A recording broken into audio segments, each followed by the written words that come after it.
Good evening and welcome to The Right Side, the show where we talk about today's news, views, trends, and opinions from an admittedly conservative perspective. I'm your host, Chris Pareja, and this evening we're joined once again by nationally known and requested speaker and commentator Bill Whittle. Bill, thanks for coming back to Northern California to spend some time with us. It's a pleasure, Chris. It's great. I thought my skin would catch fire when I walked into San Francisco Airport, but it turns out I survived the experience intact. Well, the flaming darts didn't catch you. That was what it really was. Yeah, we actually had interviewed Sheriff Joe Arpaio several months back, and he complained that our protesters were just not anywhere near what he expected. No. So you got to let down. Yeah, that's okay. We'll soldier on. So talk to us a little bit about what you're doing in the area. You're going to be speaking tonight at the Conservative Forum, and you're going to be talking about free markets and translating them to modern English. Well, not so much free markets. I think I think what we're calling it is millennial messaging, and I think really the guts of what we're trying to do is to kind of get past this conservative. It's a hang-up. I understand why it's a hang-up, but the short form is, when you try to talk to young people about conservative values, we want to go back to where the values came from, which is the founders and the constitutions nearly 250 years ago. Right. And so we talk about, we'll often have things like red, white, and blue banners, and we'll have, we'll have quills and scrolls and parchment. And we'll have "We the People" written out, and we'll have Gadsden flag with a snake on it, and a guy dressed up as, George Washington and stuff. And you go to young people with this, and they kind of think you're nuts, because they've been deprived of the education that would connect them to who these people actually are. And since they can't connect to who they actually are, all they're left with is the frame, which is the costume, which is, you seriously are trying to sell us powdered wigs and waistcoats and leg stockings and muskets and a flag with a snake on it? Honestly, that's really what we're 21st century, kids. We're not interested in stuff that happened 250 years ago. Right. So the challenge is to take these conservative values and put them in black Helvetica on a white background to make it look like an Apple ad, because then it's something that they can that draws their eye and engages them in the idea that this is something kind of new and modern and hip, because it is, because it actually is. Because those documents that were generated long ago in the founding of the country isn't a dead thing for old rich white guys? No, it's deeper. It's deeper than that. It's not just that these documents. See, I have a reverential view of the Constitution. I actually have a religious view of the Constitution. I'm not a terribly religious person, but I'm in that kind of awe. So did the guys who wrote it. They had a religious. I'm in awe of it. But for example, when you think about these guys, the founding fathers, the founding fathers came down on wires from heaven, and they're all clouded in a nimbus of glory, and these guys must have sat there and said, surely the king will send a duke or an earl or a governor, and he'll get all this stuff straightened out. And they're looking around, and she's like, no, it's just us. It's a silversmith and a brewer and a smuggler and a farmer and a small town lawyer. No, this can't depend on us. Surely somebody who knows what they're doing is going to come. Because that's who these guys were. They were crackpot inventor, right? A farmer, a lawyer, a silversmith, Paul Revere, a brewer, John, the other Adams. So there's this realization that if you peel away sort of the deification of this thing, you realize you got just a bunch of guys who are like going, well, somebody's got to do something about this, and they come up with the only. It's not a perfect system of government. It's just the best. It's just the best it's ever been. But these guys never thought they were going to win, and they certainly didn't have this predestined idea that this is going to be handed down in glory. And for example, that's the problem with the way we look at the founders, is we tell the story backwards. We tell the story from all of its achievements and all of its flags on the moon and all this prosperity, and walk it back and say, well, these guys were divinely inspired. They flew in on wires from heaven. No, they were regular people who were really worried, and must have said to themselves, surely better people than us are going to come and fix this problem. But no, it's just us.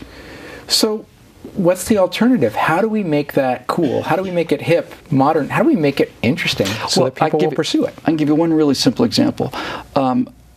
I really like flying Virgin American Airlines. The first time I flew a Virgin American flight, I walked into an airplane. It was a red eye, and it didn't feel like an airplane. It felt like a nightclub. It was red and purple lighting with black leather and white plastic seats, and they were playing really happening kind of light jazz music. It wasn't an airplane. It was like walking into a nightclub. I thought, this is different. About 1.5 years ago, they came up with the safety video for Virgin America. and I think they spent a couple $1 million on it. And instead of taking place inside an airplane with a flight attendant doing this, they made it a musical number in a giant hangar, huge open space with these kind of ribs to suggest the outline of the airplane and little panels to suggest the windows. It's 4.5 minutes long. I personally watched it 15 times. It's got 12 million views on YouTube. And here's what interested me about this. First of all, this is the most boring information known to man. How do you operate a seatbelt? I already know how to do that. And not only is it the most boring information known to man, but it's the most boring information known to man that I've heard personally 300 times in the same order. And what they were able to do with this video was they were able to make it so interesting and so sexy and so cool and so fun that I would get off a Virgin America flight, go home, get on YouTube, put the headphones on so I could hear it again because I loved it so much. Instead of ignoring it. Precisely. Now, a few months ago, or a couple months ago, somebody said, Bill, why don't you do a video about your top 5 conservative principles? It was about 11 minutes of me standing doing my thing. And I realized, no, I just watched a video of people explaining 5 basic concepts. Here's how you operate a seatbelt. Here's how you inflate a life vest. Here's how you don't mess with the smoke detectors. Here's how you get out of an airplane. And I thought, no, it's sexy, it's interesting, it's dynamic, the music is it's awesome, it's cool. If I could take 5 conservative principles, boil them down to 40 seconds per beat, weave a theme within it, have the hottest dancers in LA, and I'm telling you there are a few of them out there, and make sure that nobody in that video is over 30, then you've got the message. Now, I'll give you a concrete example of that. We talked about George Washington and this idea that when we go to millennials and young people, we give them founding fathers, and we give them flag banners, and we give them scrolls, and we the people, and parchment, and the flag. And when you talk to young people, I had this experience talking to a high school group. I said, "What if you could describe George Washington? What would he look like?" And they'd tell you. Powdered wig, waistcoat, fluffy collar, tricorner hat, stockings, musket, maybe. And I said, yeah, that's pretty much it. But that's not who George Washington was to the people that knew George Washington. That's how he looks 250 years later. You're going to look plenty stupid 250 years from now, rest assured. So, what did George Washington look like to the people who knew George Washington? Well, during the Revolutionary War, George Washington sent a letter behind lines to the British, to a tailor in London, secret message. And the secret message was to the top tailor in London. He said, I would like to purchase 4 waistcoats of the most contemporary design. I'd like to use the most fashionable colors currently available, and I'd like the buttons to be as ornate as they can be without appearing ostentatious. So why is the man who's engaged with the war and the British sending this message to this tailor? And the answer is, Chris, is because George Washington was the best dressed man in the world. So pimp my general. He was the best, yes, he was the best dressed man on planet Earth. So if George Washington were sitting in this room with us today, he wouldn't be wearing a waistcoat and powdered wig and stockings. He'd be in a $12,000 Armani suit. He'd have a $900 Hermes shirt. He'd have $2,000 cufflinks. He'd have a $9,000 watch. He'd have $2,000 shoes, a $900 haircut, and he wouldn't be holding a musket. He'd be holding an AR-15 with a laser target designator because he was a swinging, deadly, bitchin' dude. And people looked at him like he was a god. He was 6'4". That'd be like 6'6" today. So if I was telling the story of George Washington, I would do it with these incredible dancers. I'd have a guy who had the powdered wig and the whole thing. I'd have him standing there. I'd have 3 of the hottest babes in the world come up behind him. I'd have a breakaway costume. They would just rip this thing off of him, and there would stand a 6'6" guy who's absolutely ripped in boxer briefs, and they would put these Hermes shirt on him. He'd do the James Bond cufflink kind of pull. They'd put a $20,000 suit on him. They'd mousse up his hair, give him a little bed hair, and then I would say, that's who George Washington is. And his horse would be a Ferrari? Well, if you want to bring the horse into it, yeah, exactly. That's who he is. Right. It's not who he was, it's who he is. If he were here today, that's how he dressed today. And all of a sudden, when you do that, all of a sudden, young people start to get it. So it's not an old guy with old ideas and who's just kind of, no. He was the best dressed, deadliest dude in the world. People wanted to make him king. He was every pop star rolled into one, and he looked like money. And that's how I do it. And I would have, hot dancers putting that stuff in his hair and putting his people see things differently then. Yeah, because it makes it real. It makes it, like you said, contemporary. It's now. And so, I mean, what are the top 5 concepts that you would dedicate those 40 seconds each to? Let's take guns, for example. Guns was one of the 5 for me. When conservatives talk about guns, we have arguments about how many rounds should be in a magazine. If I were doing that on that stage in that musical number, I would have babes with guns. I'd have a young woman. I'd have a young 29-year-old mom and her little daughter, and I'd have 3 big guys, one pointing a gun, and they'd be pushing her backwards. They would just have a gun at her, and they'd walk her back. Big guys intimidating her. So some people think that guns are bad because guns do bad things. And then the second I said that, they're off frame by now. Then I'd have the one woman with the gun backing up the 3 big guys the other directions. Some people think guns are good because they do good things. Guns don't care. Guns is inanimate as this table, right? What the purpose of the weapon is.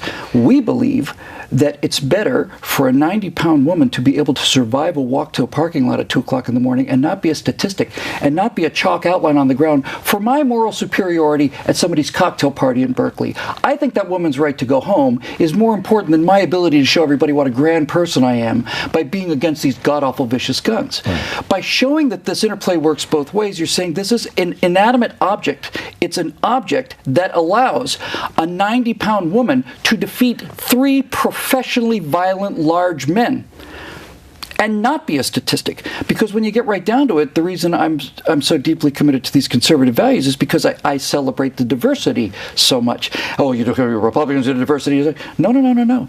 When we talk about diversity, we're not talking about African Americans and Hispanic Americans and homosexual Americans or female Americans. When we talk about diversity, we talk about the only diversity that actually matters, and that's the diversity of the individual person. That's it, and that's all. Mm-hmm. What do you think of black people? Who are you talking about? Mm-hmm. I know great black people and awful black people. I know great gay people and awful gay people. And great white people, awful white people. Who are you talking about as an individual? Right. That's diversity. And I think that person has a right to go home. And I think that it's not up to me to be able to say, no, you can't defend yourself, because I find that morally repugnant that people should have handguns. Right. The guns don't care. And what are the other topics? I mean, hopefully capitalism's in there somewhere. Sure. Capitalism, we've been bombarded with movies where the big reveal is it's a evil corporation testing drugs out on innocent third world people, or it's an evil corporation that's set up a collapse in a mine because it gets more money by the insurance payments. An evil corporation that does this, evil corporation does that, blah, blah, blah, blah, blah. But the fact of the matter is, you may hate Walmart and you may hate McDonald's, but you know what? You don't have to go to Walmart or McDonald's, because there's no Walmart police that comes by and rounds you up and shakes the money out of you, makes you go to Walmart. We only do that with healthcare. That's exactly right. So if you don't like Walmart, don't go to Walmart. If you don't like McDonald's, don't go to McDonald's. The reason they're so rich is because people voluntarily provide them with their money in exchange for value. Now, the government, on the other hand, if you don't like what the government is doing and you don't want to pay them, then sooner or later, men with guns will show up and take your money by force. They will. That's the end result of not paying your taxes or doing any of the other stuff that they don't want. So you can start out by saying that the primary benefit to capitalism is it's voluntarily. Nobody's making you do anything you don't want to do. You don't want to buy the stuff, don't buy it. Right. I had a friend who was in Budapest in late 80s. She's an actress, and she was in a 5-star restaurant in Budapest, and she just asked for some butter for a roll. She said, we don't have butter until the butter doesn't arrive till Saturday. We have butter 2 days a week. This is at the top restaurant in a communist country for visiting American celebrities.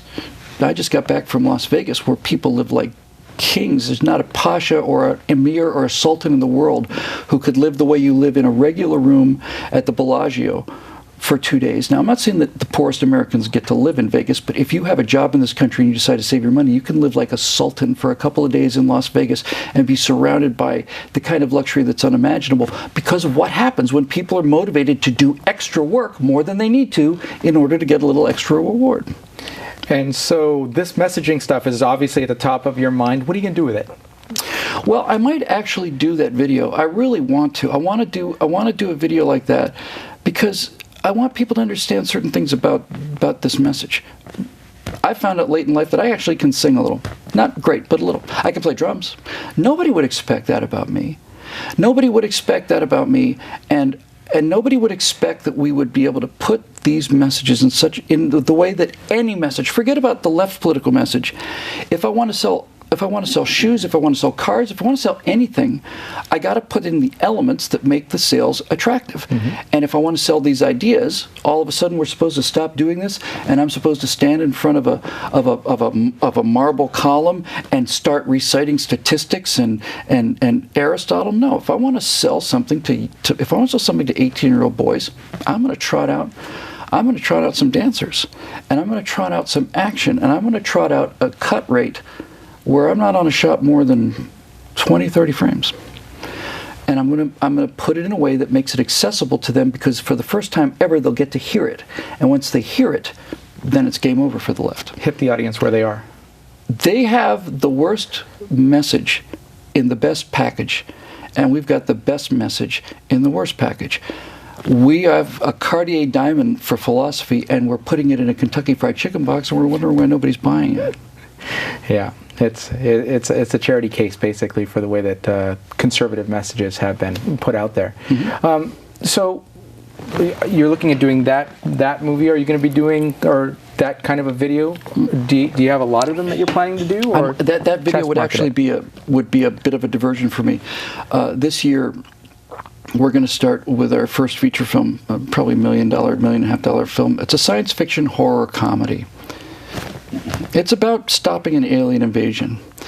But we stop the alien invasion by the two lead characters, the two brothers, who have their own rifles. The last thing they do when this thing, it's an invasion of the world. And once they realize what's going on, they just run in, they grab their rifles, and they get in a car, and they join this kind of ragtag militia. These people are batshit. They're bat guano crazy. I am so sorry about that. That's just a common expression where I come from. Please forgive me.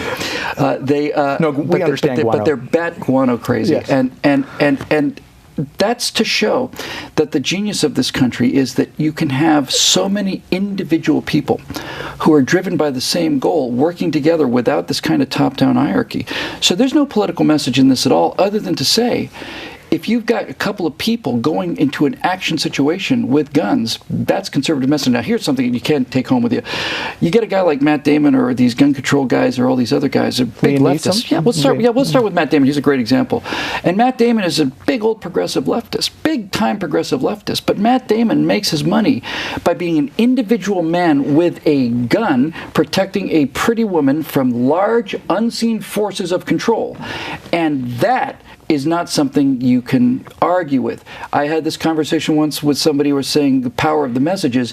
If you don't understand the power of the culture, next time you see the next James Bond movie, imagine Daniel Craig heading out on a mission armed with a sternly worded letter from the United Nations and a committee of deeply committed people who are going to form a protest outside of a building. That's what he's going into. Javier Bardem's headquarters. I've got a letter from the United Nations here, and I think once you read it, you're going to realize just the kind of serious trouble you're in. Once you get down to brass tacks, it does come down to simple things like good-looking guy with a weapon defending a beautiful woman who's also bringing things to the game against forces of evil. These are inherently conservative, individualistic concepts, and that's why when they try to make movies about how great progressivism is, they fall flat on their face. Well, and there's no fact to back it up. That's the other problem. Yeah. People know what heroism is. They know what individuality is. They know what courage is. And when you get down to the difference between the two camps, you can call them Republicans and Democrats, liberals, conservatives, you can call them anything you want to, but when you get down to brass tacks, it's, are you an individualist or are you a collectivist? And you don't see movies with collectivist heroes because people on a genetic level understand that heroism is an individual act. Right. And so one place where conservatives consistently fall down, horribly. Many places, well, pick one. One, politics in California. Yeah, how about that? Yeah. Horrible mess. Yeah. So the question is, you're an articulate, well-dressed man, George Washington caliber? I don't know. You tell me. I'm not quite that good looking. But I'm in the ballpark, certainly. So why not, instead of going straight for president, we've got a Senate opening coming up. Yeah. Barbara Boxer, gone. Have you thought about running for senator? I could win that seat. I'd carry 80%. I'd carry 80% of this very, very progressive state. I would do it without question. I'm not going to do it, but I wouldn't have any problem with it. So here's where we test your messaging chops. Please. What would you do to win that?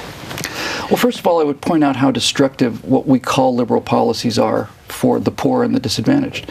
They really do hate the sick and the weak and the poor. And the reason is best described by an analogy that my friend Dinesh D'Souza came up with. He basically said, look, well, first of all, I'd say things like this. I am 100% in favor of free health care for all Americans. 100%. What kind of a jerk would you have to be if you were opposed to giving free health care to people? You'd have to be genuinely evil if I'd give all the free health care to people that there was to give. But unfortunately, health care isn't free. You have 4 guys in an operating theater, cardiac surgeons, and all of that equipment. That's not only not free, that's extremely expensive. So since health care isn't free, I can't just give it away. If it's not free, somebody has to pay for it. Now we have to start talking about who pays for it and what's the best way to pay for it. So when you say, you'd have to be a complete jerk to be against giving away free health care, but health care isn't free. It's not free. If it was free, I'd be a progressive, but it's not. So since it's not, somebody has to pay for it, and now we're going to have a conversation about what's the best way to pay for it, and that conversation ends with a conservative victory. Because that conversation ends with the largest number of choices, the lowest level of administrative things. It's about you and picking a doctor you like. It's not about one-size-fits-all health care. It's coming from Washington, D.C. It's not about me taking $1 that I could have given to the doctor and having the dollar go to Washington where they'll subtract 90 cents off of the dollar and knock 10 cents back for my health care. So when you say things like, of course I'm in favor of free health care. If health care were free, what kind of a jerk would you have to be to say, no health care for you, but it's not free, so you can't do that. But the Dinesh D'Souza analogy is really important. It's really clever. And basically what he said is, let's say that there's 100 people in the United States. Total population of America is 100 people. And let's grant that there are 10% of the people, 10 people, who for whatever reason can't walk. Whatever reason. They're either physically infirm, they have birth defects, they're old, they're very young, they're sick, they need help. There's not a person alive, certainly not a conservative alive, who says, no, let those people die in a ditch like a dog. Put them in a wagon, 10 people in a wagon, 90 people pulling, aces. And that's what this country was for most of its history. Now you get a guy who's got a blister on his foot, and it's a little uncomfortable walking. Yeah, I don't mind having that guy ride for a while, that's fine. But it's a little more fun to ride than to pull, so if it turns out now we got 15 people riding, we got 85 people pulling, right? And now if a guy goes up and down the line and says, I can get you in the wagon. All you have to do is vote for me, I can get you in the wagon. You don't have to walk again ever. I'll just write a little form that says you're got a permanent handicap or whatever, you get in the wagon. Now you got 70 people pulling 30 people. And you have 60 people pulling 40 people. And somewhere in this point, everybody who's doing the pulling says, I'm kind of a chump. If everybody's going to be in the wagon, I'm going to get in the wagon too. D'Souza's point is that when you put more and more people who should be producing into the receiving end, then eventually the wagon falls apart. The people doing the pulling stop pulling. Everybody gets in the wagon doesn't go nowhere. But the point is, the only people who really suffer are the 10% of the people who needed to be in the wagon in the first place. They're the ones who are getting hurt. Right. Everybody else can walk. The people who can't walk are now suddenly screwed because the rest of these progressives have told them, no, everybody get in the wagon. Which means that the wagon falls apart because there's no one left to pull it. And the people that get hurt are the people who should have been in the wagon in the first place. Right. Right. Well, unfortunately, we're just about out of time. So tell us where people can learn more about you, the projects you're working on, and send you emails persuading you to use common sense and run for senator. Well, thank you. It's pretty much everything I do is at BillWhittle.com. I was going to name it somebody else, and somebody said to me once, a marketing guy said, you know, you do a show called Afterburner, Firewall, Trifecta, Stratosphere Lounge. You know what these things have in common? No. None of them have your name on it. So we decided to go with BillWhittle.com, and everything I do there is there, and it's pretty much updated every day. And it's spelled remarkably similarly to your name. Exactly like my name. Imagine that. Messaging. It's important. There you go. Well, thanks, Bill, for joining us again. If you'll hold on for just a moment, we'll be back after a word from our underwriters, the Conservative Forum.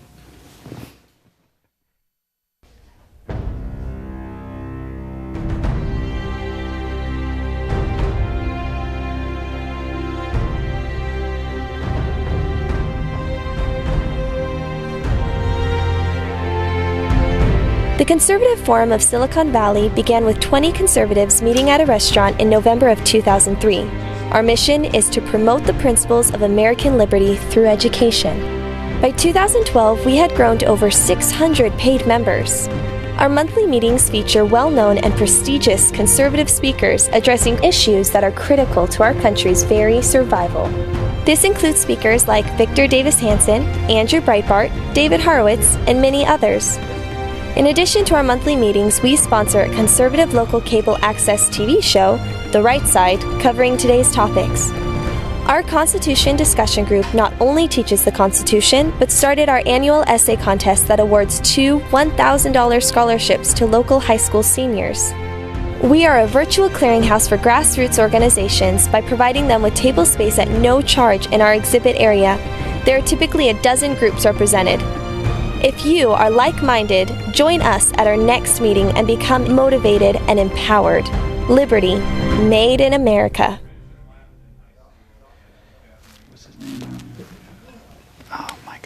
His name. And welcome back to The Right Side. That was a word from our underwriters, the Conservative Forum. We were lucky enough to have Bill with us this evening because he'll be speaking there later tonight. But additionally, the speaker series is what the Conservative Forum is all about and what it's known for. We just happen to also benefit from their sponsorship, which we appreciate immensely. But if you look at what's coming up next, in February on the 10th, David Barton of Wall Builders will be speaking. In March, we're going to be joined by Dennis Michael Lynch, producer of They Come to America. And in April, on the 14th, John J. Miller will be doing the joint event with Hillsdale. And in May, a name that's well known within conservative circles, Alan West will be joining us, and that will be a packed house as well. You can learn more at theconservativeforum.com, or if you're in town on the second Tuesday of the month around 7 o'clock, you can join us at 432 Stearland Road, about 3 minutes from here, here in Mountain View.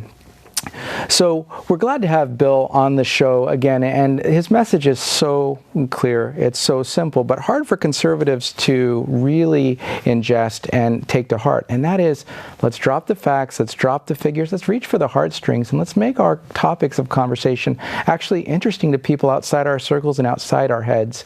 We have to boil our messages down to something that the 12-year-old mind can understand, because that's where TV's aiming at them and the rest of the media. If we want to be interesting to them, we've got to get to that level and get our message across cleanly. We've appreciated you joining us this evening. I've been your host, Chris Pareja. This has been The Right Side, and we look forward to seeing you in person or on the show sometime soon. Or if you just can't wait, reach out to us at therightsidetv@gmail.com. Have a great night.